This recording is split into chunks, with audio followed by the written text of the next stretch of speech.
founder of Top the Cake. Hi, Andrea. Hi. How have you been? Good, thank you. Nice. Andrea, you're a mother and an entrepreneur. How do you handle motherhood and entrepreneurship all together? How do you juggle the two things between business and your family? That's a very funny question because I don't think it's something really to handle. It comes quite naturally. Yeah. I was afraid of that, to be honest, at the beginning because I have a 8-year-old daughter. And things can get difficult with a child around. Maybe it's a little bit slower, but for us it's like a teamwork. Okay. She's helping a lot in the kitchen and she really likes to be there and do stuff for me. Oh, wow. Yesterday I was working on a food styling arrangement for my next photos, and it was quite funny because she did the same as I was doing with her toys. Wow. And she started to steal cakes from my styled photo shooting to put in her ones. And actually she came up with a lot of good ideas. Oh, and wow. Then she was very proud to see that I'm stealing her ideas and put it in practice in mine. As I said, sometimes it's not easy when you have, maybe when I have an order and I have to work late in the night, or I'm hurrying to have the blog post ready for the next day and to process the pictures and check the last tuning for the text and things like that. She needs attention, like any of us. But I think there are moments when each of us need to handle carefully, and that is one of them when I need to leave aside the business and be more focused on the motherhood. Okay. I love both of them. It's not like a compromise that I have to make my business running or to compromise my motherhood to in the front of the business. I think both of them can work together if you plan ahead, if there are special rules that the family members respect them, and also you as a team together with the family, you're doing things together, it can work perfectly. So it's something that you can coordinate nicely and easily? Yes, I think so. What really initiated the gluten-free cakes idea? You only produce gluten-free cakes. What initiated this idea? My daughter. Oh, wow. Actually, I was all the time having this affinity for baking. Since I was a kid, I was that kind of kid that was all the time dirty with flour and tasting everything in my mother's kitchen, or I was visiting neighbors in our building, and I was just sitting with the women in the kitchen to see what they're up to. And I really liked that. For me, playing in the kitchen and smelling everything that was happening there was really, really nice. Oh, wow. And as a grown-up, all my friends were buying me cooking books from all the places they were going. So I started to experiment at very early stages in my kitchen to try to cook and to bake with different ingredients and try to see how I can do it differently. So starting baking and cooking by myself and with the family in our own house, with last year for my daughter being suspect of having celiac disease, which is a gluten-related disease. The gluten is affecting your body, so your body responds differently than normal. So we had to follow a very strict gluten-free diet. Then my daughter was invited to a birthday party. And here was the kind of challenge again, because we had to explain to her that she's not allowed to eat from the birthday cake. Wow. But why? Because the birthday cake contains gluten. And then I started to try to find a birthday cake that I can give her as an alternative to have to that party, which I couldn't. And why not I start doing my own birthday cakes? So last summer was the moment when I decided to leave behind my career in finance. I worked for almost 15 years in finance. Wow.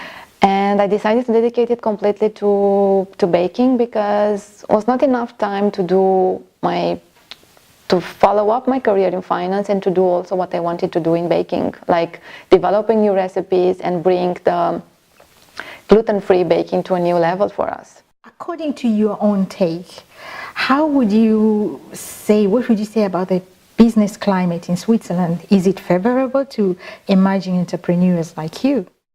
I thought about that, to be honest, and tried to compare with Romania, the country where I'm coming from.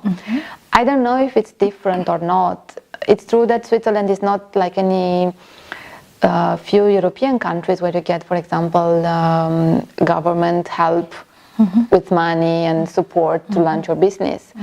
In Romania as well, they have some kind of governmental programs together with the European Union to support small entrepreneurs to grow up your business. I think it's much more than that, because even if you have the funds, even if you have everything that you think you need, if you do not know how to use them, it's for nothing. So yes, I think being in Switzerland helped. It's more an international environment, but I think what is the most challenging is to find the right people that are looking for what you offer in your business.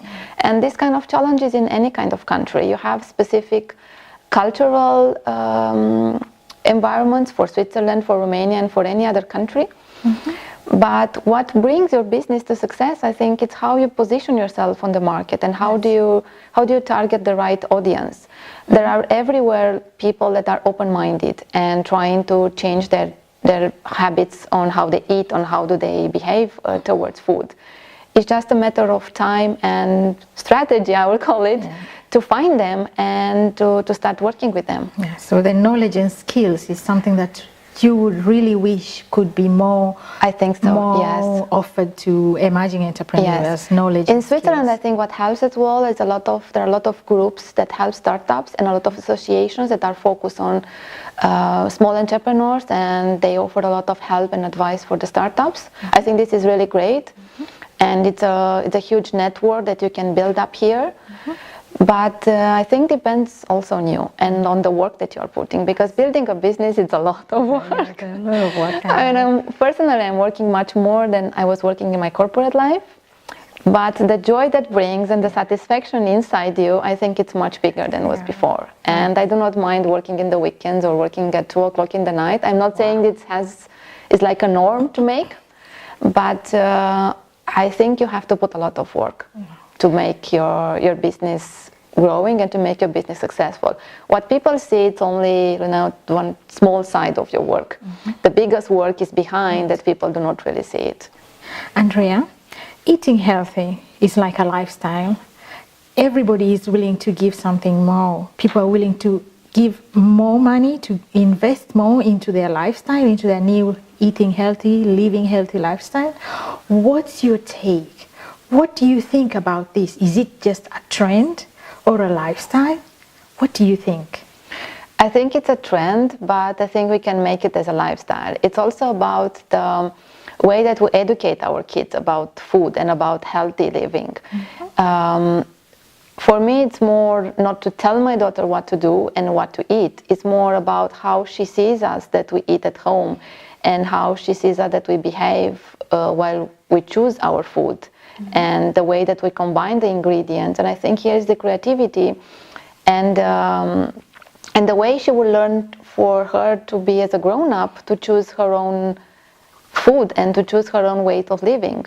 For me, Top the Cake is more to set up a lifestyle for people for eating healthy and be conscious of the food they put in their body than to really make a cake for selling. Okay, Andreea, what's next for Top the Cake? What's coming? Share with us. There are a lot of exciting projects coming up, and the one that I'm the most proud is the launching of the blog and sharing recipes with people who are interested to bake and to prepare more healthy meals at home. I don't think it's, most of the people, they think like, okay, I don't have to eat a dessert because it's sweet and it's not healthy. I don't really think that's right. You should eat a dessert and you should not feel guilty for eating it. And soon you're going to have a lot of recipes coming out from me with a lot of healthy, sweet desserts that you don't have to feel guilty of eating them. Into the blog. Yes. Okay, so that's nice, Andreea. Thank you so much. Thank you very much. And all the best. Thank you. Top the Cake. Thanks.